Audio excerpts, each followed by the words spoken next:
Hello again. So now we've had a look at the chromatic scale. We've looked at semitones and tones, and we've looked at intervals. We're going to start piecing these all together now to look at doing something called constructing scales, or specifically today we're going to look at constructing a major scale. And this is all important because we need to know when we're writing a song, we need to know what notes work well together and kind of why they work together. We need to know what chords we could use and sort of why they work and how we can build our own chords and different sounding chords. So all the information up to this point, it's leading up to helping you being able to play in whatever key that you want to play in, and also be able to choose chords that you like the sound of, and choose different melodies and basically eliminate a lot of the guesswork in writing your songs. Because often you might write a really cool riff or a chord progression, but you're not sure what key it's in, you're not sure sort of where to go next, what notes are going to work, which ones aren't going to work so well. So all this stuff, I know some of it's quite difficult just to get going with, and often you feel like, well, why am I learning this? Bear with it, and I promise that after this lesson we're going to start looking at how we can start getting to the practical use of using these notes and using these scales and sort of how it all fits together, okay? So let's look today at constructing a major scale. Okay, so we know our chromatic scale. I've just got a little image of the chromatic scale down here for us. Starting from C. Again, it's important to know we could have started from any note, but I just started from C because why not? We've got to start somewhere. So this is our chromatic scale. So just as a reminder, so chromatic means that I'm going to go from, where am I? I'm going to go from this C note to my next available C note, and I'm going to include all the available notes, okay, until I reach that C note again. So those notes are listed down below. So C, C sharp, D, D sharp, E, F, F sharp, G, G sharp, A sharp, B, and C. Some of you may have noticed that we don't have any sharps between E and F, and we don't have any sharps or flats between B and C. Okay, that's fine, that's just the way it is. I've also got the on harmonic, which is a fancy word for us, or the sort of the flat equivalents written underneath as well. So you could think of C sharp as being B flat, or you could think of D sharp as being E flat. It doesn't really matter, okay, but I've got them both there just for argument's sake, in case you like thinking about sharps more than flats or flats more than sharps. That's fine. So we're going to have a look today at using this thing, which is, it's called the major scale formula. And it's got some letters on there which some of us might recognise. We've been talking about tones and semitones. And above there, it's got W's and H's.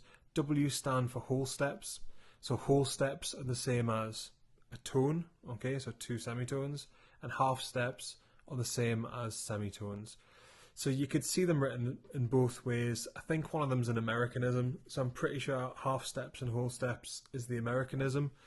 I use either. It doesn't really bother me, but as long as you know what we're talking about when we're talking about tones or whole steps or semitones and half steps. For this video, I'll try and stick to tones and semitones, but if I slip into talking about whole steps and half steps, that's why this is here for, okay? So the major scale formula is this. So we go tone, tone, semitone, tone, tone, tone, semitone. So essentially what this means is that we could pick any point on our keyboard or any point on any instrument. We could throw a dart and let it land on any note that we like, okay?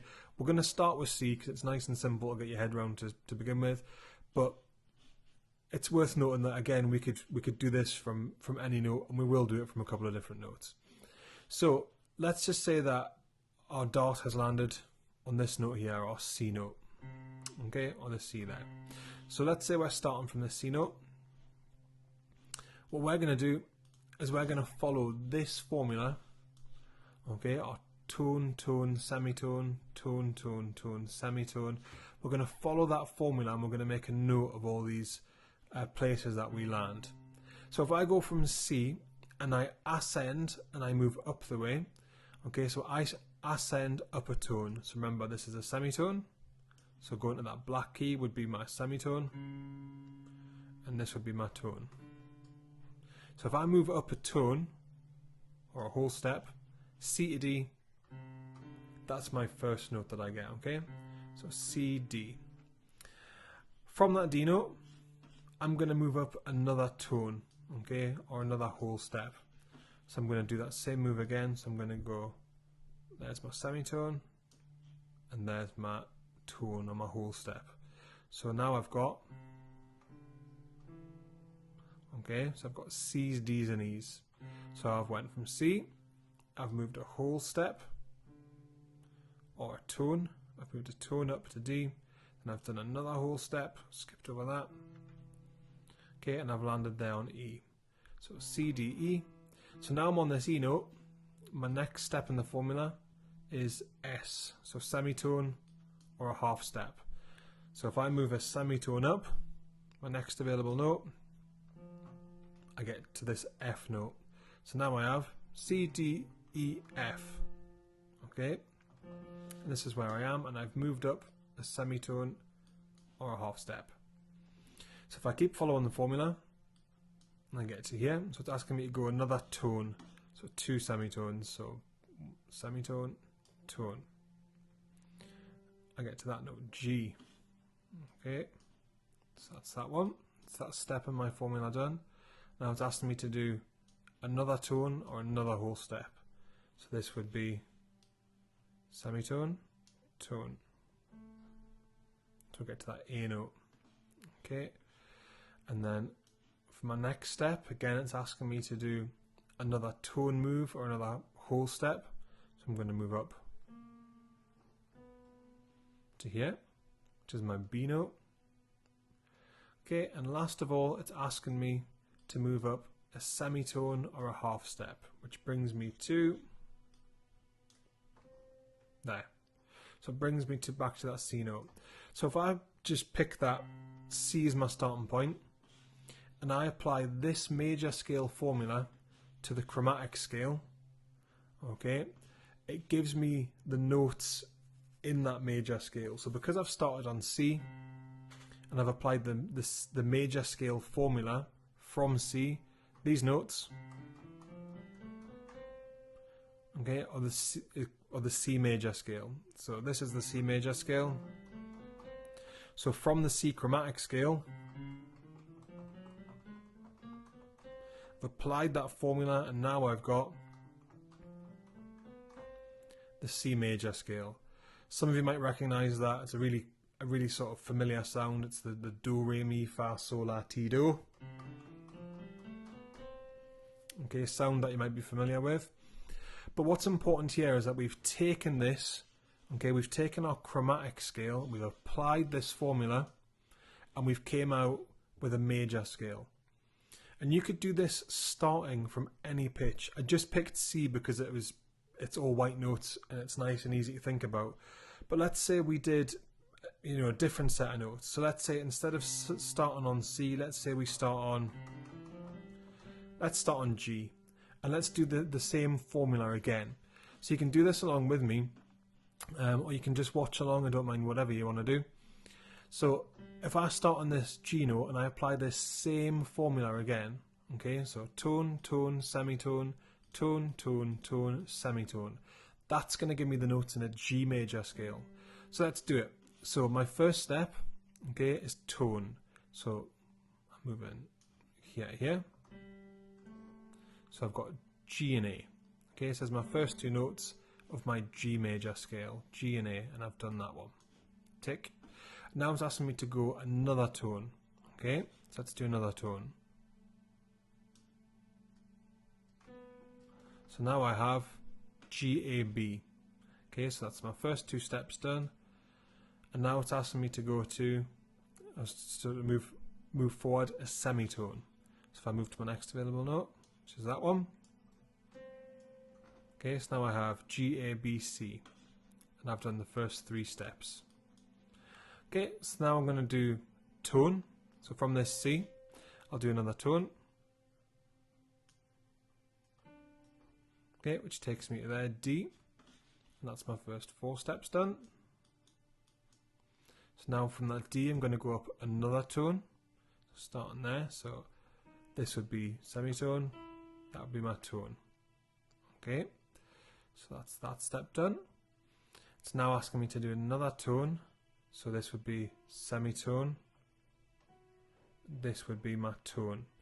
So now we have F sharp would go there, which is our first black key that we've landed on so far.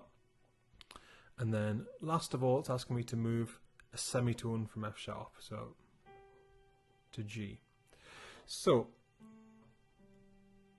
if I just go through those notes again, so we have G, A, B, C, D, E, F sharp, and G. Okay, so that would be the notes of a G major scale, and you can hopefully see there that the only difference in actual note content between the C major scale and your G major scale is that G major had 1 sharp on it, it had an F sharp on it. Okay, but what we're doing today is we're just looking at trying to start from different points from all the notes we have available and applying that. So applying that major scale formula to get the notes of a major scale, so any major scale that we want. So you might decide that you want to start playing in the key of C major. Okay, so in which case you would just start from C, apply your formula to get the notes of C major. Or you could decide that you wanted to play in the key of G major, and then you would just pick, you would find your starting note, so C, D, E, F, G, find your starting note, apply that formula, and you would get the notes of G major. Okay, or it could be anything. You could decide to find the notes of an F sharp major scale and start here and apply that same formula. Okay, it's that simple. So it's looking at a starting note, pick anything that you like. Okay, we've done G, we might decide to do E, for example. Okay, so why don't you see if you can do the notes of the E major scale? And we'll join again in a minute and we'll have a look at the notes in an E major scale. Okay, so let's see how you've gotten on with E major. So if we start from our E note, let's just do this together and we'll see if we've arrived at the same conclusion. So if we look at starting at E, and let's move a tone to begin with. So a tone would take us to here. So E's, F sharps. That's my first step done. Second step, can I go a tone from F sharp? So semitone, tone. So it says A flat or G sharp. Let's call it G sharp in this case. So that's our first 2 steps done. Then we're going to move a semitone from our G sharp, which would take us to here. So A. That's our first 3 steps done. Then we're moving from A, we're going to go up a tone from A. So this would be semitone. There's my tone to B. I'm going to move up another tone to C sharp. Okay, we're going to move up another tone. Okay, to this one here, it's D sharp. And then we're going to go up a semitone to E again. Okay, I know on some of these it came up as flats, but E is a sharp key, so we're going to call them sharps for just now. So we should have gotten the notes of E. I'll just go through these again with you. E, F sharp. We should then get G sharp. So to A, to B, to C sharp, to D sharp, to E. So that'll be your notes in your E major scale. So it doesn't matter where you start, whatever note you decide you want to start with, this formula is brilliant. I'm not often a fan of maths and formulas and things, but this is brilliant, and it's been a lifesaver for writing songs for many years. It's a really good thing to sort of have memorized. That scale formula is a brilliant thing to have memorized, and it helps you no end when you're trying to work out which key you should be, that you're wanting to play in, or the notes in a particular key. It's a fantastic thing. So hopefully you've had some practice at creating your own major scales. If you want to do some more, just do some more. So try starting on different notes and seeing what you come up with. You can check your answers online. So if you could simply do a Google search and say, the notes in whatever key. So the notes in G sharp major, or the notes in D flat major, whatever. Just do a quick Google search after you've tried to work them out yourself, just to check your answers and see how you get on. But hopefully that makes sense, and you can start creating your own major scales. And we're going to start applying these straight away next lesson. So we're going to start getting on some of the practical aspects of why we've been doing all this work in our next video. So I'll see you on the next one then, guys, and bye for just now.